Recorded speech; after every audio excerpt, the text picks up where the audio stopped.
So hello guys, I am Tanvi and I welcome you all to my channel Tanvi education.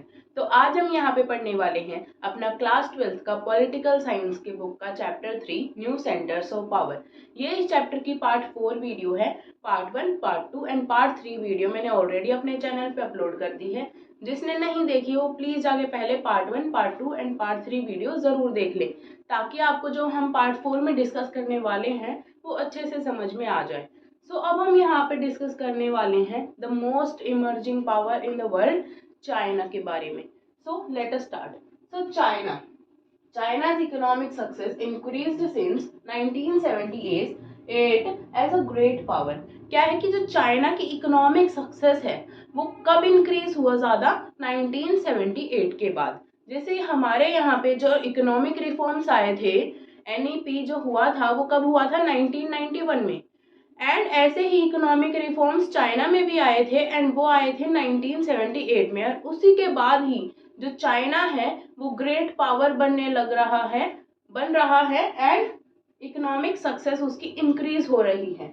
Next point है, it is projected to overtake US as the world largest economy by 2040। अब ये माना जाता है and कहा भी जाता है कि 2040 तक जो यूएस है उसको ओवरटेक कर लेगा। कौन? चाइना।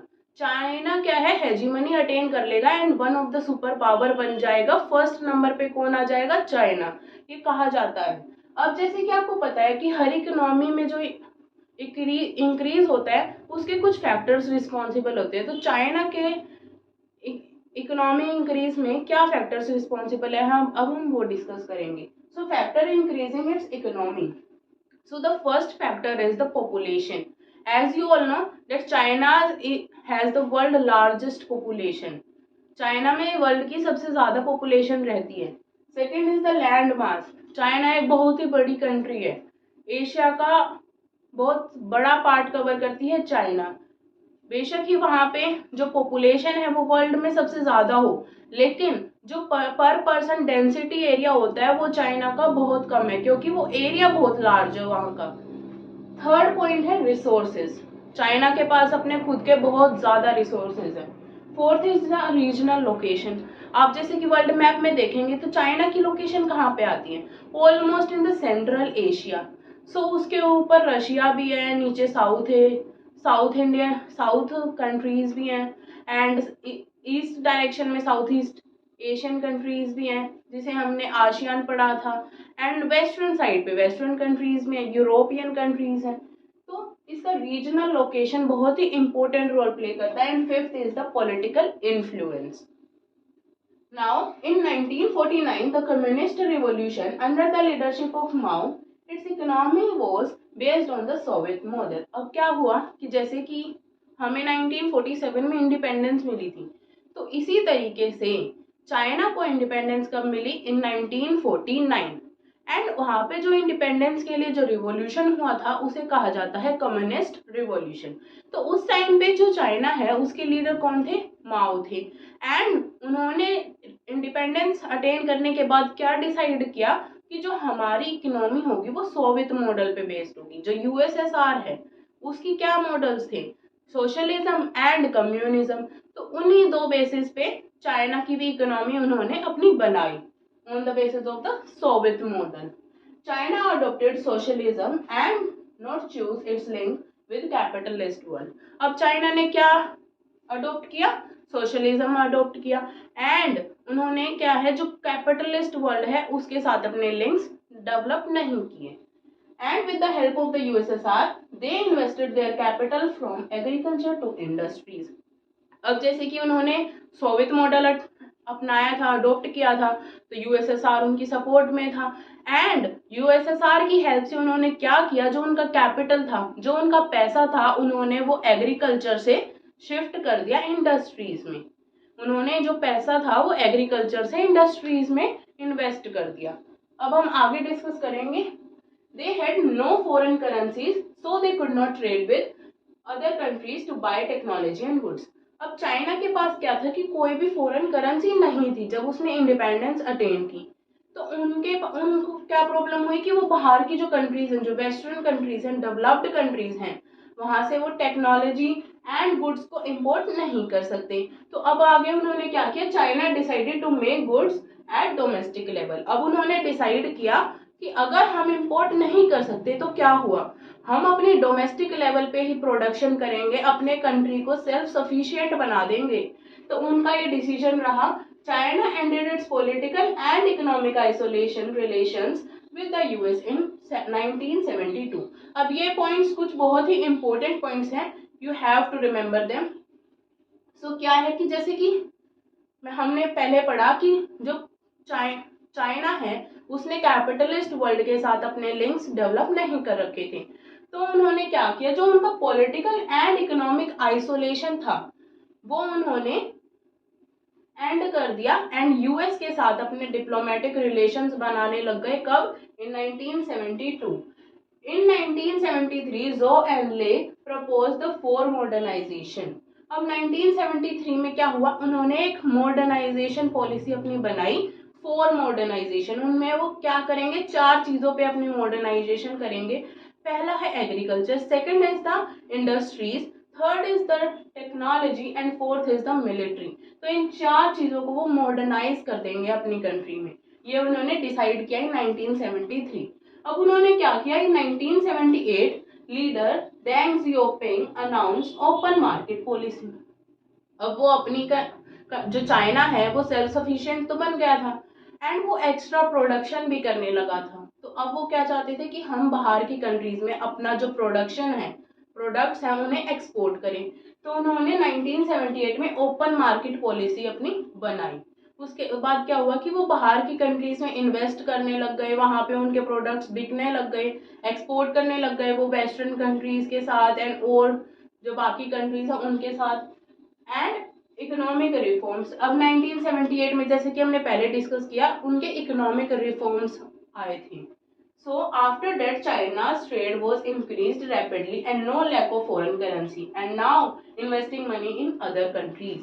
अब इकोनॉमिक रिफॉर्म्स आए 1978 के बाद, तो उसमें क्या है कि वो बाहर की कंट्रीज के साथ भी, जो फॉरेन कंट्रीज है उनके साथ भी एक्सपोर्ट करने लग गए, ट्रेडिंग करने लग गए। तो अब उसके बाद क्या हुआ कि उनके पास जो फॉरेन करेंसी थी उसकी कमी नहीं रही। अब क्या होगा कि वो बाहर की कंट्रीज में अगर इन्वेस्ट करेंगे तो फॉरेन करेंसी ही तो इन्वेस्ट करेंगे। अब उनके पास कोई भी कमी है ही नहीं फॉरेन करेंसी की, तो वो क्या करने लग गए, बाहर की कंट्रीज, फॉरेन कंट्रीज में इन्वेस्ट करने लग गए and now investing money in other countries. यहाँ पे हमने यही पढ़ा है।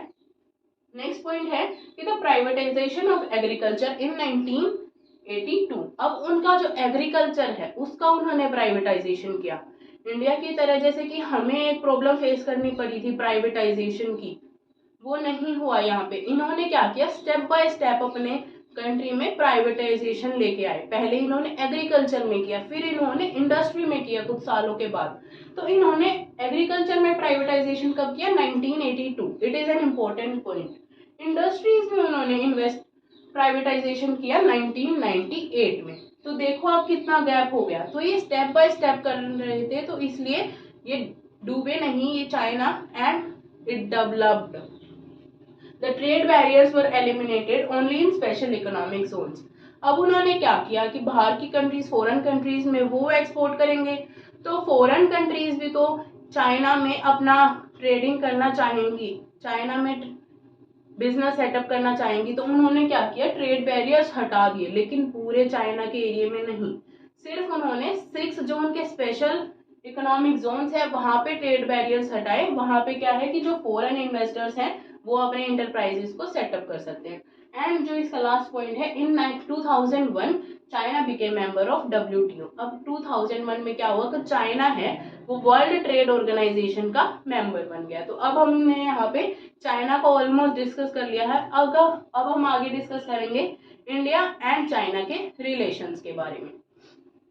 So let us start. In 1950 diplomatic relations on 1 अप्रैल 1950।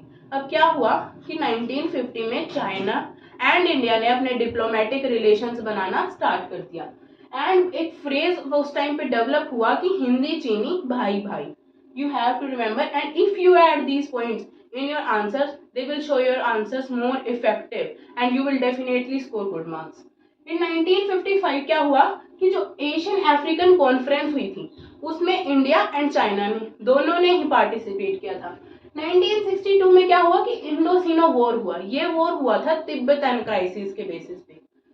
इसमें क्या हुआ था कि जो चाइना है वो तो जीत गई थी, इंडिया हार गया था। जो आज के टाइम पे लाइन ऑफ एक्चुअल कंट्रोल है वो वाला एरिया उसी टाइम पे चाइना ने कंट्रोल में लिया था अपने, एंड कुछ पार्ट अरुणाचल प्रदेश का भी उन्होंने कैप्चर कर लिया था। उसके बाद हुआ कि 1976 में relations were restored at ambassador level. अब 1962 में वॉर हुआ। अब उसके बाद उन्होंने अपने रिलेशंस बिल्कुल बंद कर दिए थे, खत्म कर दिए थे एक टाइप से। अब उन्होंने क्या किया, ऑलमोस्ट 14 इयर्स के बाद 1976 में अपने रिलेशंस दोबारा रिस्टोर करने लग गए at the basis of ambassador level, on the ambassador level. अब क्या हुआ कि 1988 में जो प्राइम मिनिस्टर राजीव गांधी थे वो चाइना गए, he visited China, and it is mainly asked the question कि after Jawaharlal Nehru who is the next prime minister to visit China. So who is he? He is Rajiv Gandhi. You have to remember the name. And when he visited in 1988. Next point is in 1992, President R. Venkataraman visited China. अब पहले prime minister कौन गए थे China? वो थे are Venkat Raman इन 1992। अब क्या हुआ उसके बाद 1996 में जो चाइनीज प्रेसिडेंट है वो इंडिया आए, उन्होंने इंडिया विजिट किया, यांग जेमिन। 2008 में क्या हुआ, shared vision for 21st century उन्होंने अपना किया, and in 2011 India China exchange year वहां पे सेलिब्रेट हुआ। इन 2012 क्या हुआ, year of Indo China friendship मनाया गया। कब? 2012, year of Indo China friendship. And 2015 में हुआ था China decided to open Nathula pass in Sikkim to India official pilgrims to Jiang. Jiang क्या था? एक मोंक था चाइना का। तो उन्होंने, चाइना ने डिसाइड किया कि वो एक पाथ ओपन करेंगे जहाँ पे जो इंडिया के ऑफिशियल पिलग्रिम्स है वो चाइना विजिट कर सकते हैं। ये पाथ कहाँ पे? सिक्किम में है। And China also India also celebrated India tourism year in China. जो 2015 है उसमें हमने क्या, अपना जो इंडिया टूरिज्म ईयर होता है वो कहाँ पे सेलिब्रेट किया था? चाइना में सेलिब्रेट किया था। 2019 में क्या हुआ कि there was a informal meeting between the Chinese president and India prime minister. एक इनफॉर्मल मीटिंग हेल्ड हुई थी। इन 2040 क्या हुआ कि 70th anniversary to establish of diplomatic relations between China and India was celebrated. So here our chapter is ended. If you have any doubt then please ask in the comment section. Please like the video and subscribe my channel. Thank you.